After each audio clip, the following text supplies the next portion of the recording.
పునుగులు ఇలా చేసుకోండి ఒకసారి, చాలా టేస్టీగా ఉంటాయి. ఒక గ్లాస్ బియ్యాన్ని 4-5 గంటల పాటు నానబెట్టుకోవాలి. మిక్సీ జార్లో వేసుకొని కొద్దిగా నీళ్ళు పోసుకొని మెత్తగా మిక్సీ పట్టుకోవాలి.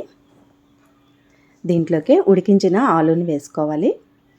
మూత పెట్టి మళ్ళీ వీటిని కూడా మెత్తగా మిక్సీ పట్టుకొని ఒక మిక్సింగ్ బౌల్లోకి తీసుకోవాలి.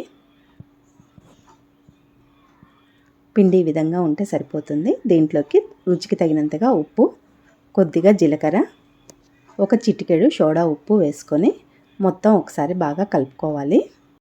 ఇందులో మీకు ఇష్టమైతే కరివేపాకు, కొత్తిమీర, అల్లం, పచ్చిమిర్చి కూడా వేసుకోవచ్చు. నేనైతే ప్లెయిన్గానే వేస్తున్నాను.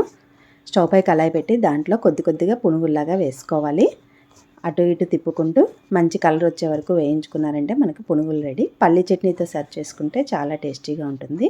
పైన క్రిస్పీగా, లోపల సాఫ్ట్గా చాలా రుచిగా ఉంటాయి. ఒకసారి ట్రై చేయండి. నచ్చితే లైక్ చేయండి. Thank you.